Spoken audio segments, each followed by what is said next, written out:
Going on there, YouTube? So, that's a lot of work. Been working on this all day, but got it all done and painted, and pretty happy with it. It's got some imperfections, but it's not bad. If you watched the intro, I had to add some bars to reinforce. I added 2 larger diameter bars here, so it's attached in 4 points to the actual mounting plates on the bottom. The other side did not have this bar or this bar or that bar, so I've got those added. Yeah, like I said, you're not going to see some of it with the body on there. So that weld's pretty rough. It's solid, but it's just rough. So I'm just using a flux core. It's not the cleanest. That's why I went ahead and sandblasted it before I painted it. But yeah, I'm happy with it. It was a good start. A lot of the hard work was already done. Like, these are radiused around the windshield frame and stuff. That's a lot of work, getting all that just right to fit in a body. Somebody had really set it up pretty good. They just didn't finish.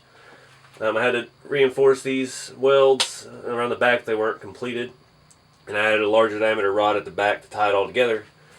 I thought about doing a shock mount, and I can always come back and edit it. I'll just have to repaint it later if I do.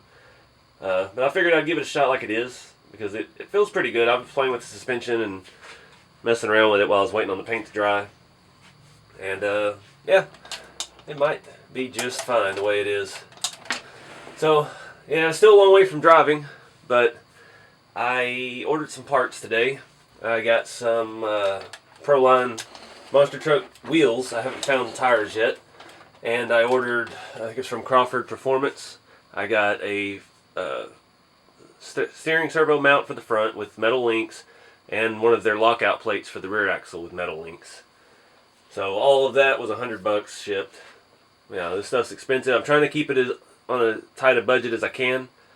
I still don't have another Clodbuster body for it. I've been looking at what I really need with that. A whole set with the stickers and all the chrome pieces and everything is like around $80, somewhere around there on eBay. And I can buy just the body shell for, I think, around $30. But then I have to buy a grill, which would probably do a Shapeways more realistic Chevy grill. Those are about $30, so I'm not sure what I'm gonna do with that yet, but we're close to getting it running. I have, like I said, the steering situated, wheels coming. I need tires. I've ordered a Tamiya ESC with dual motors. So I have the motors, the speed controller. I should have a servo around I can use, a nice high torque Savox. I've got a stack of them somewhere. And then, yeah, we can start running it and seeing, hopefully that the axles are good. So like I said, I haven't been inside of those yet. And I probably won't, because everything looks good from the outside. And it's not supposed to have a whole lot of runs on it. So, that's where we're at.